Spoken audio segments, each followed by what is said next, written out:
With that being said, I'd like to invite up our guest speakers, Chihiro, Angela, Cecilia, Alicia, Donnie, or I'll go back to Donnie in a minute, Carolyn. We were gonna hear from Donnie, and he's battling breast cancer, and he wasn't feeling well tonight, so we're gonna have Josh, one of our board members, come up and read on behalf of Donnie. So if I can have our speakers come up. You guys have your names up here. Yeah.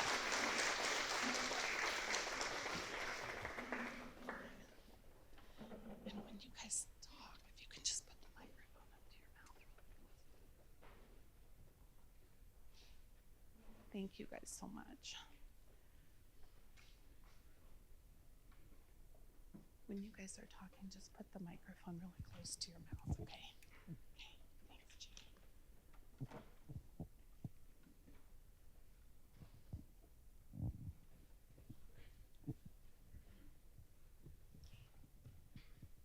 Hello. Hi, everyone, and good evening. My name is Chihiro Snyder. I was born and raised in Japan, and when I was 16, I moved to the United States by myself to pursue my dream of becoming a professional percussionist. I hit things for a living. I went on to study at the Juilliard School in New York City and spent many years performing around the world and teaching privately and at several schools. Life took a really big turn when my husband, Justin, got a new job offer, and then we moved to California in June 21, after living in New York City for nearly 20 years. That's when I learned how to drive. When we found out we were expecting our first daughter, we decided to move to Longmont. And that was in April of 23. Our daughter, Nami, was born that October, and life was full and joyful. Until 6 months later, I was diagnosed with breast cancer. It was, of course, an incredibly difficult time, physically, emotionally, and mentally, especially being 6 months postpartum. And fellow moms, you know what that's like. Yes. But I was surrounded by so much love and support from my family and friends, and that made all the difference. Over the past year, I've gone through chemotherapy, a double mastectomy, and radiation. I just recently completed my second stage of breast reconstruction, and that completes my active breast cancer treatment, so yay.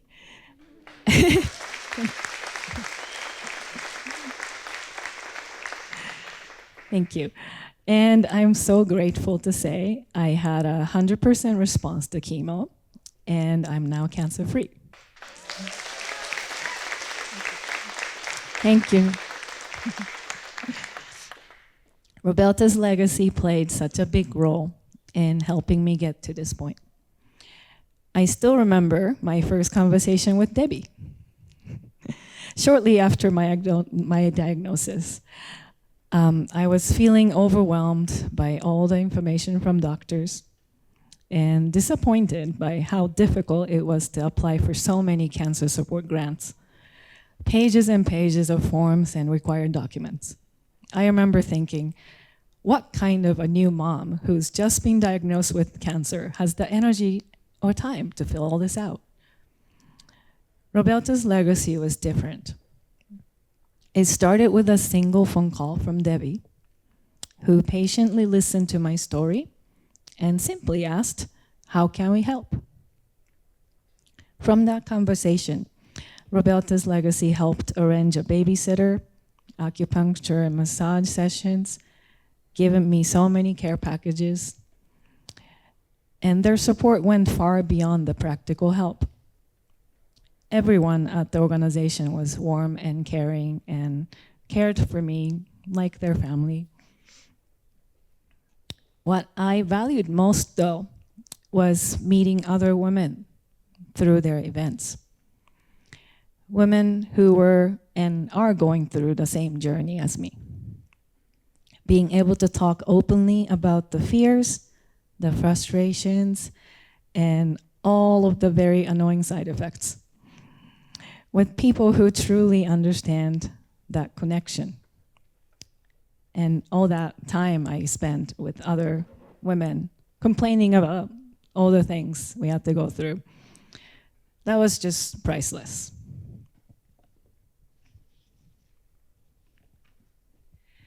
As I am about to graduate from Roberta's legacy, I feel deeply grateful to be able to enjoy life again.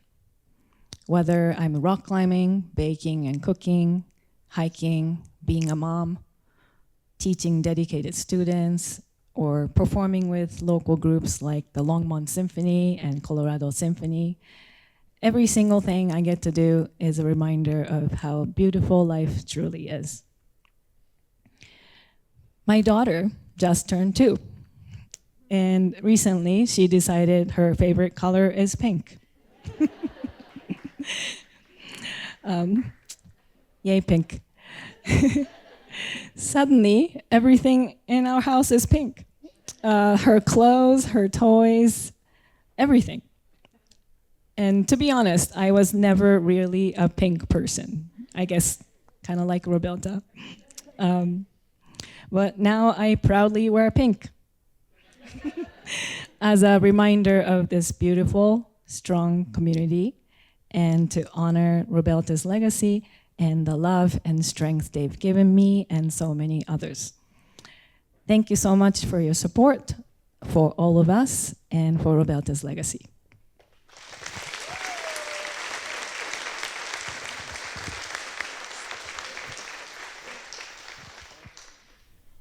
Very nice. I'm Angela. This is so intimidating, speaking in front of a whole group of people. Unprepared. That's what I am. I came very unprepared, but that's what cancer did to me, left me completely unprepared. My story is I'm a single mom, 4 kids. 2 of them are adults. I brought my oldest daughter, Grace, here with me tonight, my guest. My story started back October of 2023. It was Friday the 13th. My dad passed away. My dad saved my life because of his passing. Sorry, I said I was not going to cry, but October does that to me. I was having a panic attack, and that's how I found, thank you. That's how I found the bitch, is what I called her. Because I refuse to say the C word. I'm still kind of refusing to accept that. Sorry, Roberta, that is a curse word. So here we go. Went to the doctor. They said, yeah, there's a lump.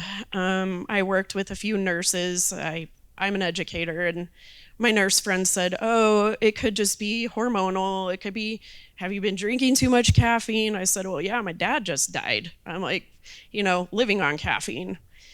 It wasn't caffeine. I mean, it was not hormones. It was cancer. I got my phone call on December 6th, and I fell to my knees because I thought I was going to die.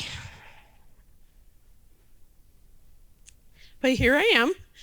I met Amy, like you said. It was the easiest thing in this whole journey was Amy and her family and the support that they gave my family. And it also started with a phone call, I think actually a text message. And I have Miss Ellis to thank. My youngest son's teacher that year, her mother was a recipient of Roberta's legacy, and she passed the information on to me. I didn't tell people, so I didn't participate in any of the groups that were offered because there was a bit of shame that came with this diagnosis, but I was also just grief-stricken, losing my dad. How I was helped by Amy, more than anything, was her listening to me cry all the time. I remember going in and trying on wigs that I never wore. They itch and they smell weird. And more than that, like probably the funniest memory, and you'll remember this, is the turkey. We had a turkey outside the hospital that would visit. Did we ever name it? He got a name? Theodore, the turkey. Yeah, there was a turkey that would visit. Roberta's legacy helped my family with, well, I had to take shots after every chemo, and my insurance didn't cover those shots. It was a lot of money out of pocket. And that was one thing that Roberta's legacy helped me with. And oncology massages. I had never heard of oncology massages before. I learned a lot about things I never wanted to learn about. But Amy was there she's been here for me this whole time. I was also paying for a funeral for my dad at the same time, so it's been hard. And I'm also happy to say I'm here. I can't even believe I'm speaking in front of this whole group of people, but most of you don't know me anyway, so feels a little more comforting. So she did ask if I would be willing to speak, and I prayed on it a lot, and that's why I'm here. It's my turn to speak, and it's my time to speak, and my time to share. And I hope that I can be one of the people that give support to other men or women going through breast cancer. So thank you for having me be a guest tonight. I appreciate you. And I'm so happy to be here.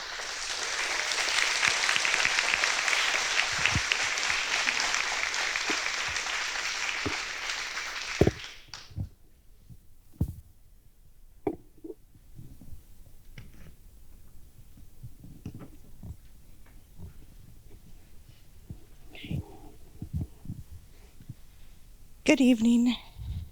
My name is Cecilia, and I'm honored to I'm not standing, to be here today and speak about something incredibly personal and deeply meaningful on behalf of my mother, Carla Martinez. The powerful impact that Roberta's legacy had on our lives, especially during one of the most difficult seasons. When our mom was diagnosed with breast cancer in 2015, and underwent a bilateral mastectomy, and then in 2018, it returned as metastatic breast cancer. Our world had been flipped upside down for a second time. With breast cancer returning as metastatic, we knew what was to come at our second round of this disease. The emotional and financial weight began to become overwhelming. We were introduced by a friend about Roberta's legacy off a Facebook post.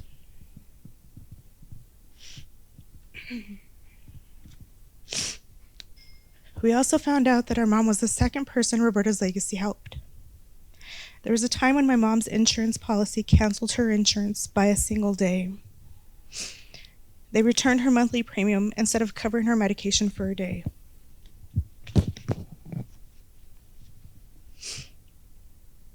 The medication was over $1,000. Roberta's legacy stepped in and helped us cover the medication without hesitation. Roberta's legacy doesn't just show up. They show up with genuine care, compassion, and emotional support during one of the hardest times of our lives. Roberta's legacy always steps in without hesitation, and they lift huge burdens off shoulders just like ours. They didn't just offer help, they offered hope.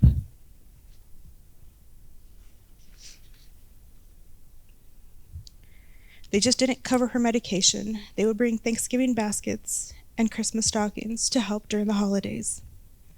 These things alone were blessings beyond measures. But what makes Roberta's legacy extraordinary is the support didn't just stop there. Roberta's legacy, through Amy Willard, showed up in ways that went far beyond financial assistance. Amy became part of our village. She would check in on us, offer hugs, words of encouragement, and give us that presence that made us feel less alone. Even after my mom passed, that love didn't fade. Amy still reaches out on birthdays, anniversaries, and those just because days that seem to sneak up on you the hardest. She shows up with the texts, kind words. She reminds us that our grief is seen and our mom is and our mom is remembered. Amy, your heart is so big. You're making your mama proud. You have become more than a supporter. You're a forever friend, and you'll always have a seat at our table. Roberta's legacy has become part of our own family story. You just didn't walk with us during battle. You continue to walk with us through our healing. There were no powerful words enough to truly thank you, but please know that my family and I will forever show up for Roberta's legacy, just as you showed up for us. I didn't want to speak in front of anybody. We are committed to keeping the circle of support going because a love like this deserves to be paid forward. To everyone who supports Roberta's legacy, know that you do matter. You're not just giving a donation or your time, you're giving people hope. You're giving families like mine a reason to breathe a little easier during the fight of their lives. Thank you, Amy. Thank you to everyone a part of the Roberta Legacy team. Thank you to everyone who makes this legacy one of love, compassion, and unwavering support. We are forever grateful and will stand next to Roberta's legacy on any given day. Thank you from the family of Carla Martinez.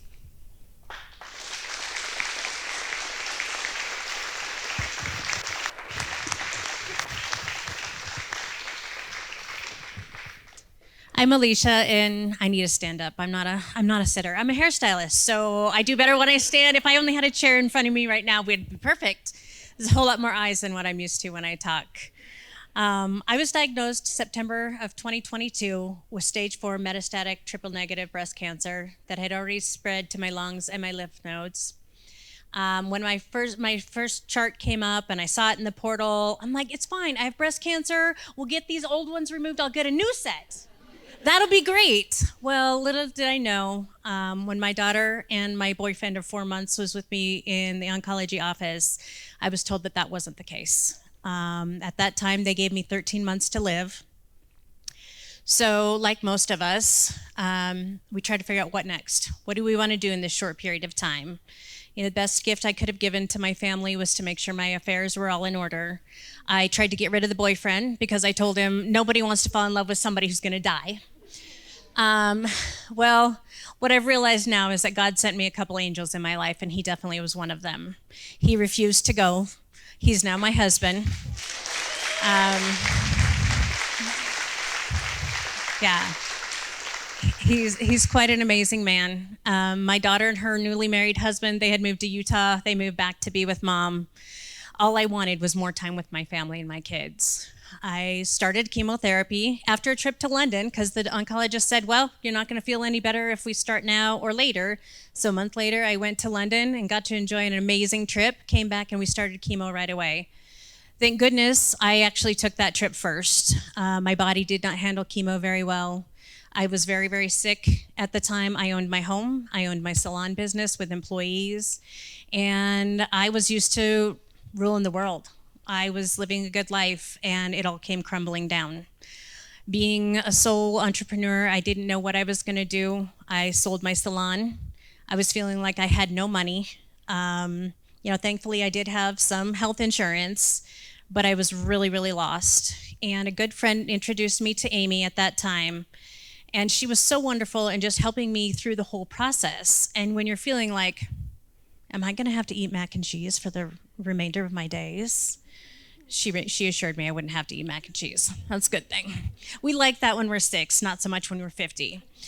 So I went through 7 months of chemotherapy and definitely feeling like I was on my deathbed. I remember consciously laying there saying, is this what death really feels like? I was so sick. I hurt so badly. Being inactive, my lower back pain was unreal. I found out when you have stage 4 cancer and they're expecting you to die, they'll give you every drug out there possible. What opioids would you like? I'm like, here's me thinking, I don't want to get addicted. They're like, we're not worried about that. Oh, okay. So she hooked me up, though, with a wonderful, amazing woman to help me get oncology massages, and that was a lifesaver. I went to see her at least every couple of weeks to try to alleviate some of that pain, because honestly, the pain medications didn't do anything anyway. I remember in March going in, and I was due to have a PET scan, and I had already spent the last month in and out of the hospital 3 separate times, going by ambulance. My blood oxygen levels would drop so drastically, I couldn't walk, I couldn't function. And I really thought at that PET scan they were going to tell me that it had spread throughout my whole entire body. Surprisingly to me, as I cried through the entire thing, I get a phone call on my way home. My daughter took me to that appointment, and I cried all the way up. I cried all the way back, confessing all of my sins that I ever could have done wrong against anyone. And I get home, and I get a phone call, and it's the nurse, and he said, "I'm calling to let you know that there's no active disease." And my first response was, "Are you sure you have the right patient?" And he said, "You're Alicia Bartness, correct? 7/17/72. "Yep, that's me." He's like, "You have no active cancer." And then, of course, it was more tears. And I ruined my friend's birthday party because all I could do is celebrate because I didn't have cancer. As they then explained to me after I went to my follow-up, yes, you will always have cancer. It's in your body, you're stage 4, but right now it's not active, and we are going to celebrate every moment that we have. Through this whole time, Roberta's legacy had helped me out from everything from needing a humidifier in my home to trying to figure out how I was going to pay for a few gifts for my family at Christmas time, food that I wasn't sure till money was able to figure out how to get some money into my home just to eat decent meals. And more than anything, Amy was there for me, I swear, every day. Every day she would text me, "How are you doing? How are you feeling?" Especially during that darkest times when I really thought I was dying. I tend to be a little Miss Positivity, so for me, that was a really scary place to be. People ask all the time, "How did you get through it?" Faith, positivity.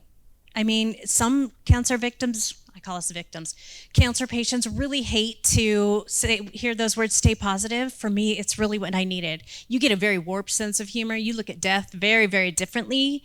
And you just need people to laugh along with you. And Amy was there every single step of the way. Do you need a ride to the hospital? I was actually driving back and forth from Loveland down to Lafayette for all of my visits. They've got a wonderful team that took really good care of me.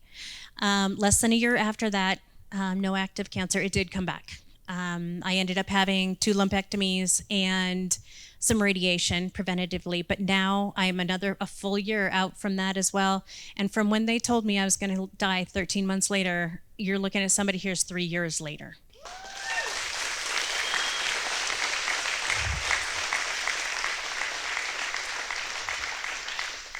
To those of you who have cancer, who knew somebody has cancer, all I can say is use me as an example. Please don't give up hope.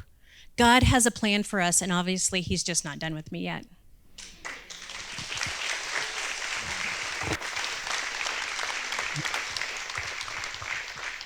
Thank you, Alicia. And you inspired me to stand up, so I appreciate that. I get to share the story of one of our families, Donnie Gregory. And honestly, my name is Josh Robertson. I'm on the board, and I'm really not qualified to share any of this. My biggest qualification is I'm in 100% support of let's save the breast. Like, that's it. Let's do that. So we'll just keep doing everything we can. In all seriousness, though, Donnie's story is probably, it's surprising because not a lot of us expect a guy to be going through breast cancer. And it's the journey, female, I can't imagine what you women have gone through. And then just to step into that, and for me to imagine, I have no words, and I should probably just stop and just read Donnie's story and let you guys hear it from him. As I read this, remember, this is not from me. It's from somebody who's actually gone through the hardship. And so here we go. And I'm not going to cut anything out. Each section has its own title, and I want you to hear it in Donnie's words. This is a journey of faith and fortitude. Good evening. My name is Donnie Gregory. Sorry, I didn't explain. Donnie couldn't be here tonight because, like many survivors is still battling daily to get through every day, right? And so Donnie is at home trying to survive again, in pain, not doing well. That's why I'm standing here. Sorry, I needed to clarify that. Okay, good evening. My name is Donnie Gregory, and I'm here tonight not just as a patient, but as a witness to the power of unwavering support, the miracle of medical science, and the unfolding grace of God, even on the most difficult terrain. In May of 2022, my world shifted. I was diagnosed with stage 4 metastatic breast cancer. It began simply, a marble-sized lump. My wife, Julie, and I immediately acted, and the whirlwind of scans, biopsies, and appointments began. As a man of facing breast cancer, I walked into those first appointments with uncertainty, but I was always met with professionalism and care. The shock and the anchor is what he has it titled. I remember the profound shock of hearing the word cancer. It hits you like a physical blow. In that moment, the human instinct is to grit your teeth and say, I can be stronger. I can beat this with all my might. But as we moved into the appointments at Rocky Mountain Cancer Center with Dr. Robinson and Dr. Tynan, Julie and I realized something critical. We were walking down a road we didn't know, but we were not walking it alone. The terrain immediately changed. The initial diagnosis of HER2, I don't understand that. I'm sure some of you do. HER2, estrogen, progesterone positive cancer was quickly followed by news that it had metastasized to my sacrum. The diagnosis went from a fight to a profound journey, and we knew our ultimate strength had to come from a source greater than ourselves. Our anchor became our faith. This he titles Walking Through the Valley. The next steps were a blur of action, port placement, followed by 6 rounds of chemotherapy. The infusion room became a strange new normal. It was mandated that I go through those infusions alone, a hardship for both Julie and me. Yet I was greeted by the most loving and dedicated nurses, my gals, he calls them, who embraced their rare patient. They were immediate, tangible blessings that they were sent to keep his spirit up.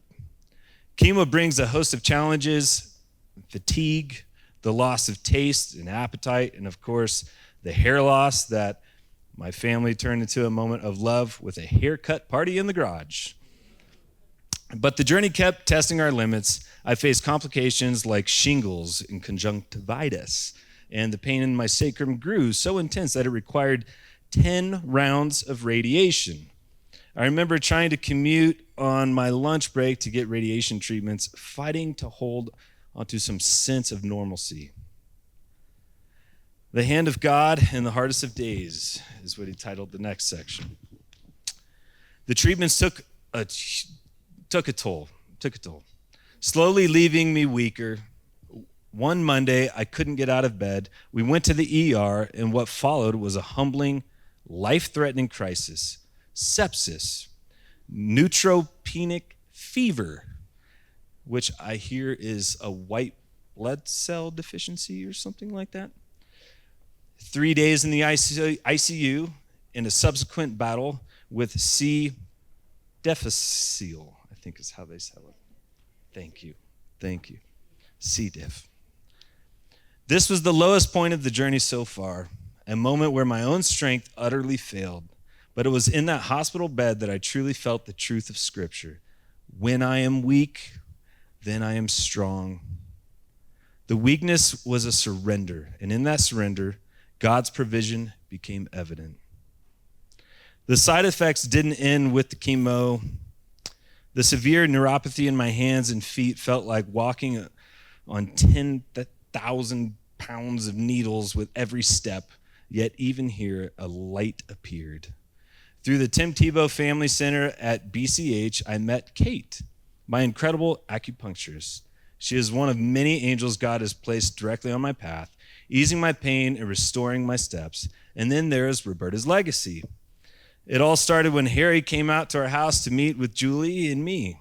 He genuinely wanted to know my story, a story that even then was rapidly changing. When dental work became necessary, they stepped in, became an incredible financial and personal support. Harry, in particular, has become a true friend to us. Well done, Harry. From simple Hershey bars and meaningful conversations to shared moments at the Oktoberfest. I've been blessed to be one who is sustained by the support of Roberta's legacy. They are a true blessing on God's earth, walking with us, offering friendship, and reminding us that we are held and seen. In September of last year, the terrain changed again when the cancer returned to my right breast. We decided on a mastectomy, hoping for clear margins. When that didn't happen, I faced another 20 rounds of radiation in December. Today, my life is a cycle of scans, echoes, cats, pets, brain MRIs, and infusion treatments. I don't stand here today pretending this journey is easy. There are days when I can't drive, days when I don't feel like myself, but I want to leave you with this. The medical professionals at RMCC are incredible.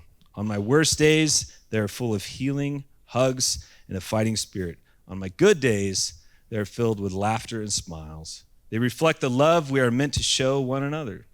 But above all else, this journey has been a lesson in divine dependence.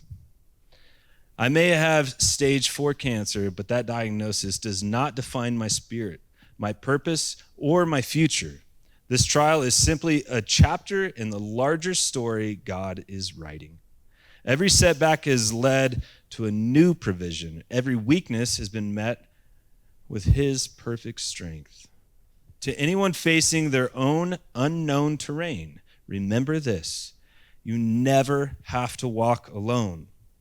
Cling to your people, cling to hope, and most importantly, cling to the unwavering promise that you are loved, you are valued, and that His grace is always sufficient. His closing of gratitude. And finally, as I conclude my story, I want to take a moment to acknowledge the extraordinary community that surrounds me. My journey would not be possible without the incredible network of love and support I've been given to the Roberta's Legacy members, supporters, and friends. That's all of you He's speaking to. You are a living testament to faith in action, a hand extended in the deepest need. I thank you for your unwavering belief in me. To my family, my friends, and to all new faces who have entered this changing landscape of my life, thank you for walking this road with us, for your strength, your calls, and your prayers. And to my incredible wife, Julie, you are my rock, my co-pilot, and the clearest reflection of God's love I've ever known. Thank you for never letting me face a single step on this journey alone. I truly cannot thank you all enough. You have been the human embodiment of grace I spoke about tonight. May God bless you all richly and abundantly. That's from Donnie.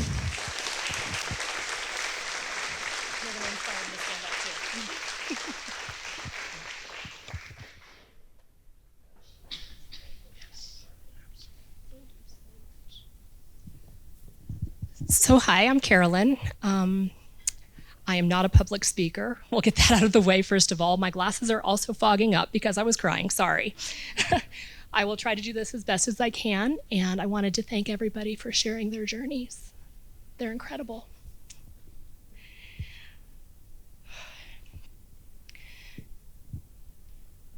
So thank you for having me here today. I've actually not attended a Pink Ribbon event in person. I did attend the 2020 virtual one. I was my friend Wesley Pickering's +1, and there's a picture of it actually down here on the bottom. Thank you for the lovely dinner that night, guys. So I'm super excited to be here in person. I was actually supposed to be in Utah tonight, and I thought I'd stay over. I hope I do you guys justice. So Wes came later in my life. I have known her, we weren't close until later in life, I should say that. I met Wes when I was probably about 17 or 18, and she showed up at my parents' house. She was actually dating my sister's friend, and who was this girl in my house. And she was actually she lit up a room anywhere she went. She was a full-time nurse almost up until the day that she passed. She, I think, stopped working about a month and a half. I think that's right, before. And she had a lot of support from family. She was a single mom, 2 kiddos. She was diagnosed when they were 12 and 9. And she had a 7-year-long battle. And it was off and on, as a lot of people's are. She was clear for a little while and then came back. Wes was my purple friend. Does anyone know what purple friend is? It is actually a social media term, I guess. And it says, "Who is your purple?" And a purple friend is someone who quite possibly came to your life unexpectedly and is someone you just click with. They are kind, selfless, and genuine. They walk into your life like they have always been there, and they make you want to be a better person. It's hard to remember what life was like before her. I'm going to take these off because they're fogging up. I actually became close to Wes when she was diagnosed with cancer, and her mom actually came to live with her. And like I said, she was a single mom. She did have a lot of family support, though. So her mom came to live with her, only to find out that she had cancer as well, a couple months later. And Wes, being the person she was, wanted people to be there with her mom while she was working. So there was a group of us, probably 3, 4, 5 of us maybe even, that took turns and would stay with her. Her name was Carolyn also, kind of interesting. And we took a lot of time. We spent a lot of late nights. And I think when Wes met Amy, I think it was November 2017, you said? Yeah, November 2017. She was one of the first couple of people that came along to Roberta's legacy. And sorry.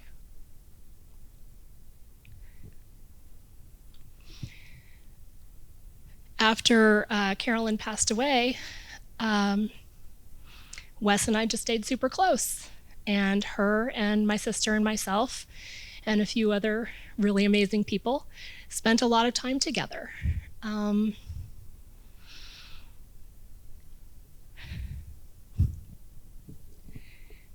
She was a nurse also, by the way. Took care of everybody else and frequently forgot to take care of herself.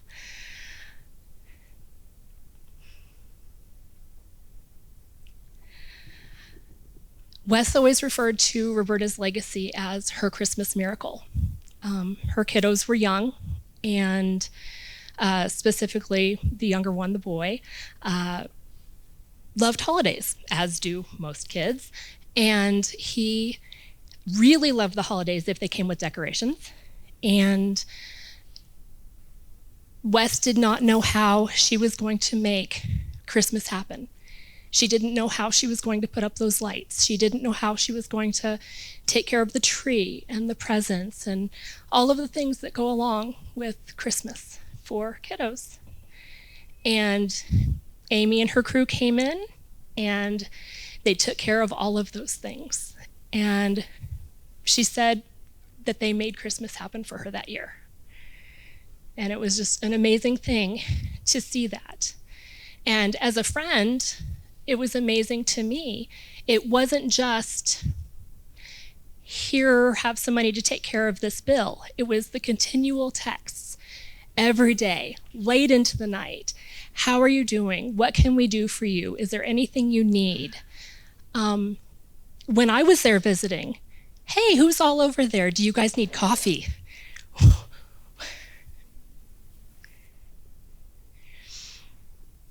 I think some of the things that also stood out to Wes were working a hard week, coming home, her house was clean. She had a lovely woman named Kristen that would come in and clean her house. And there was nothing better than coming home and smelling the nice, fresh, clean house. Karen did massages for her. And if Wes couldn't come to her, she would come to Wes. And that was absolutely amazing for her. And just to have some of those things off of her plate that she did not have to take care of, that other people were helping look out for her. And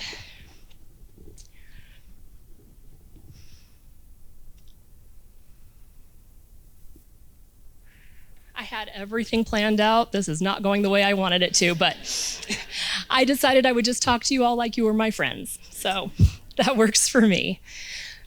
What it really comes down to for me as a friend, there was just continual support.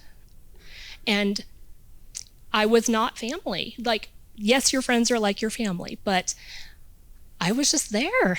And everyone was just so incredible, and so it wasn't just, let's take care of this one thing and then forget about people. It was, let's take care of the whole unit.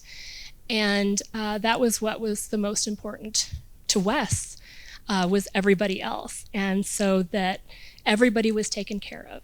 And I really have appreciated the time that I've had, specifically with Amy. There may have been a Mexican restaurant or two, maybe some margaritas, not gonna lie.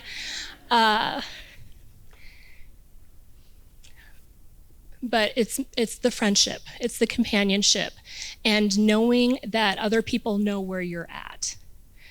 And I just wanted to say thank you to everybody for being those people. And by the way, Wes's favorite color was pink, so she was okay with that part. But, and I'm sure she would rather me call her pink friend.